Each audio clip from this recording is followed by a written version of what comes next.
a little bit of an impromptu studio Yeah, for our very first in-person Unknown Pressures. We've never actually been together at the same time. It's always been him in the UK. You're very close. Me at home, but yeah, too close. Yeah, go away. All right. Hello, everybody. We're here for a bonus episode of Unknown Pressures.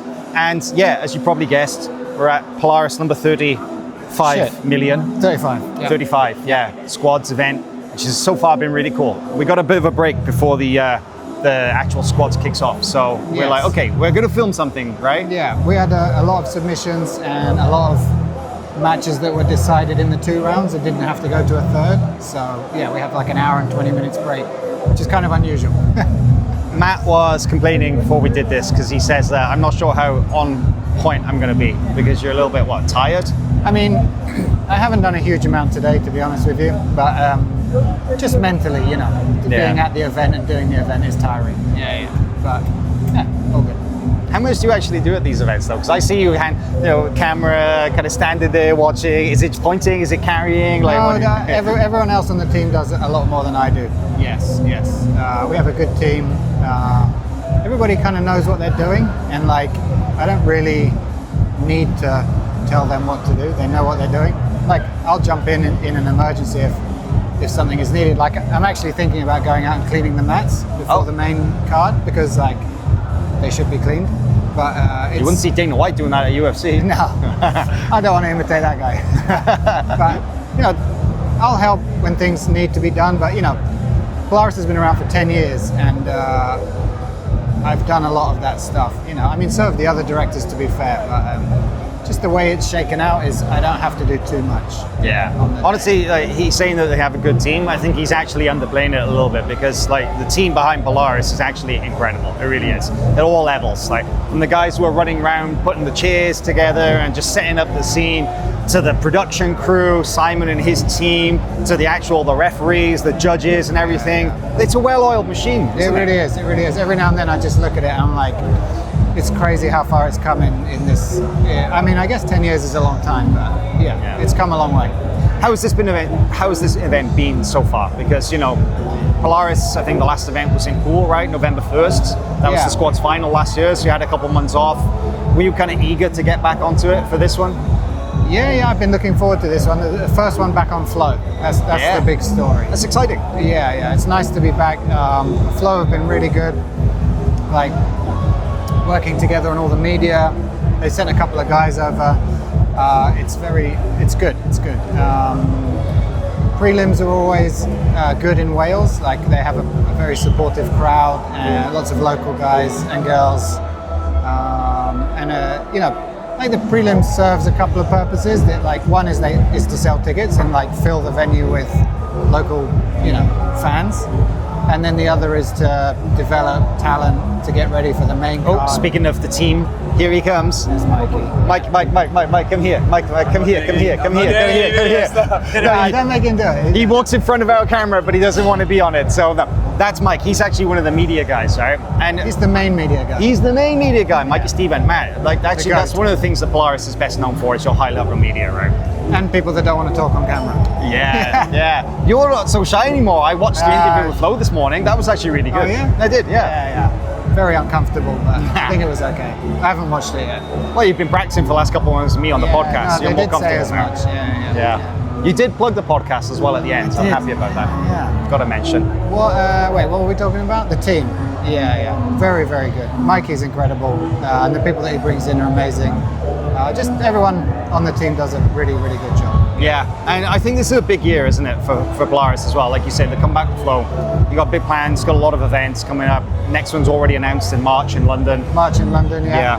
And that's going to be an interesting one. Squads or super fights? Super fights. Ah, okay. A mixture of UK names and international names. Should be really good. And then, were we talking earlier? Ethan is the champ, and he will fight whoever wins the Contenders, which is happening in February at the first kind of amateur event that we're doing. It has a really stacked Contenders. I can't remember, there might be 30 or 40 people, including Ash Williams. So it's one big bracket? Hang on a minute.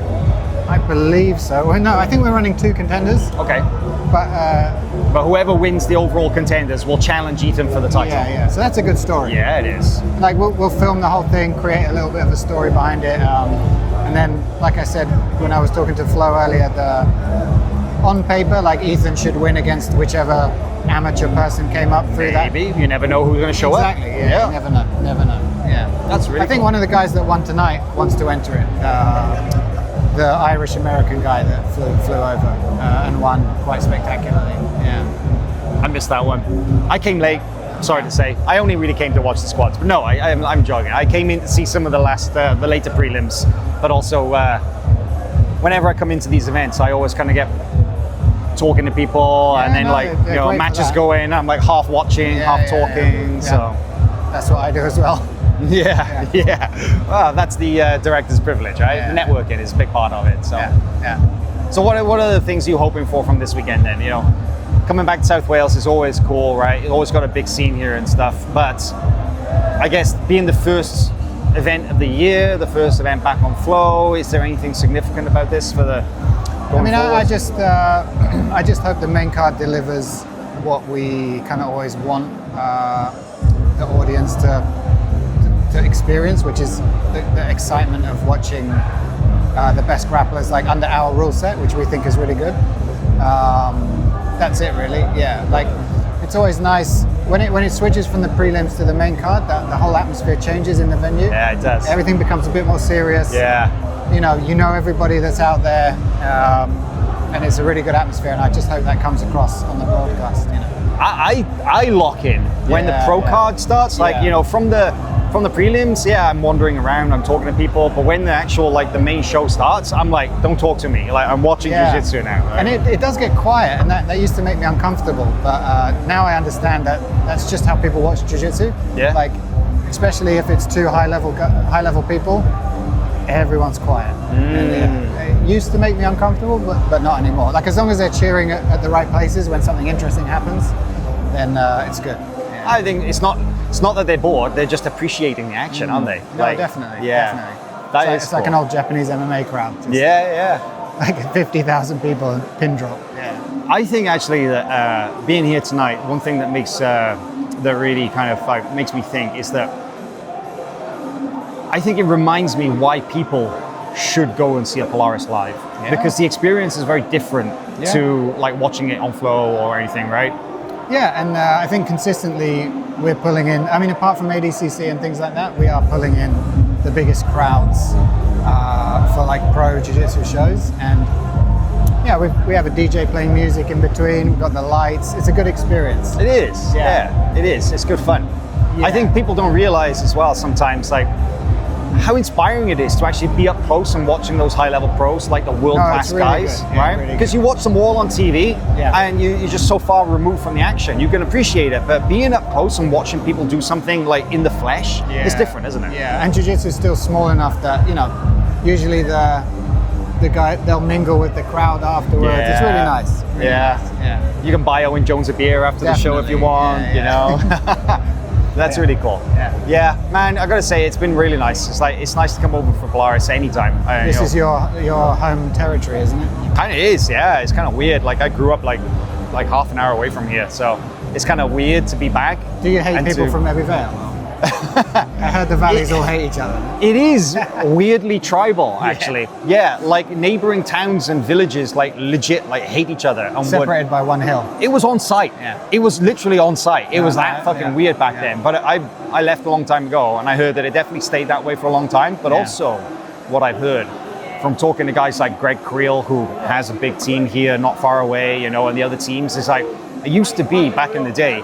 A very aggressive place. Yeah. And people would get drunk and then they would fight on weekends. Yeah. Now, people are just training and they're getting out all their aggression that way and nobody's fighting as much. So yeah, we almost never have any trouble at Polaris. Like people drink a lot, they get rowdy, but we almost never have any trouble. That's really cool.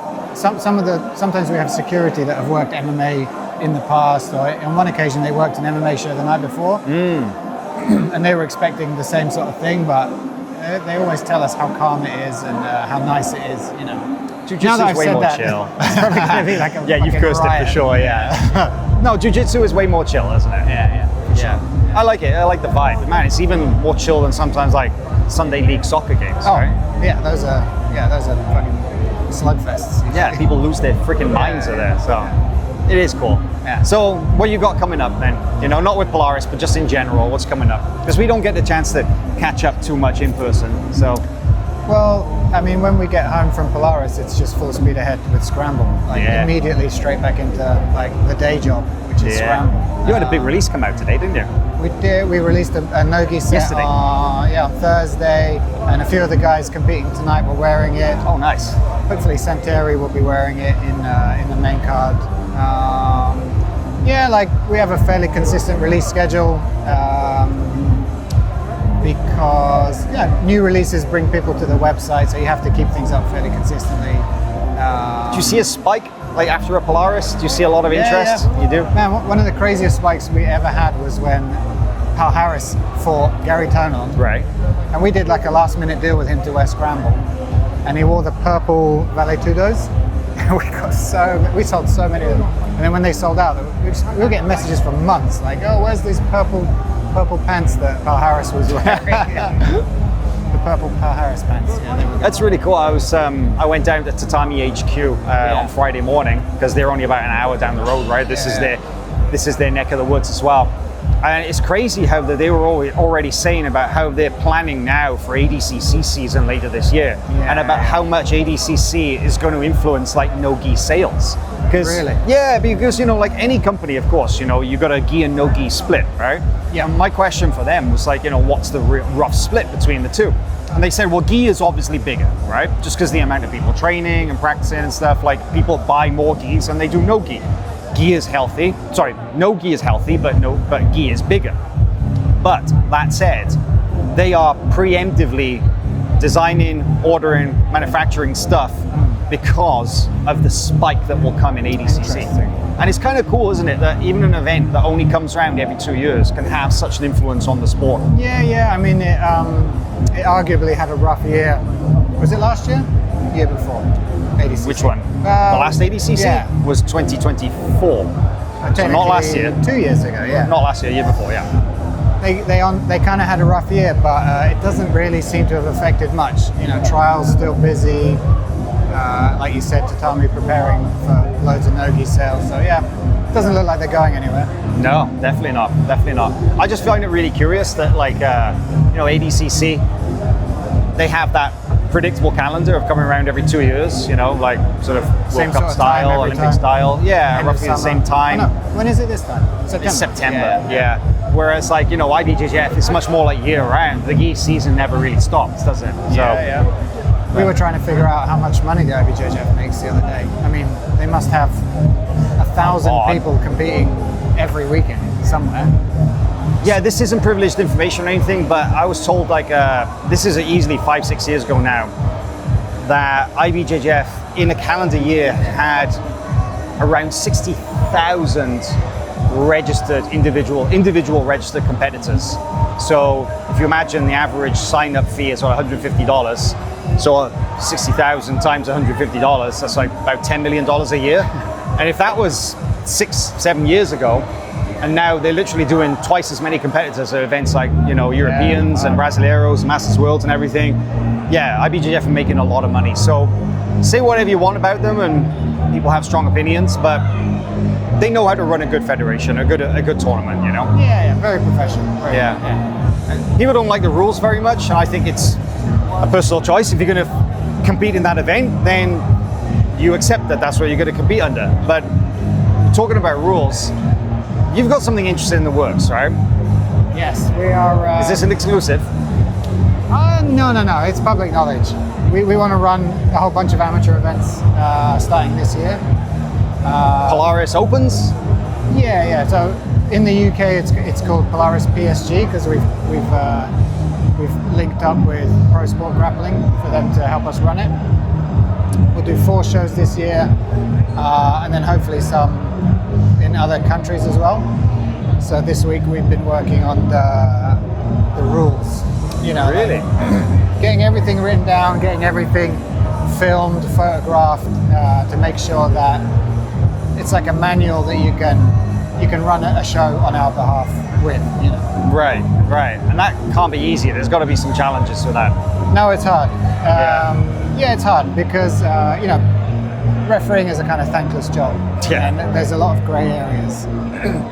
And if you're trying to write a manual for officiating, then you have to kind of try and preempt all of those grey areas and, you know, like takedowns, guard passes, things like that.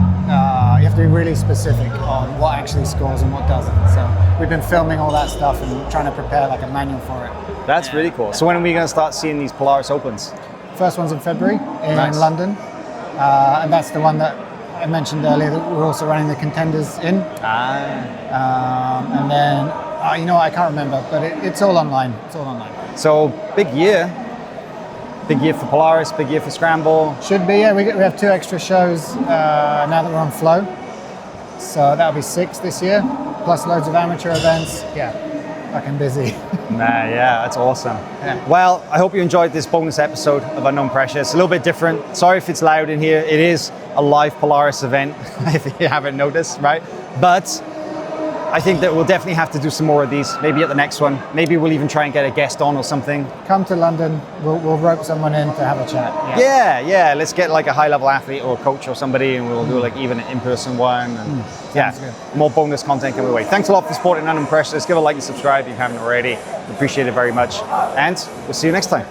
Thanks, man.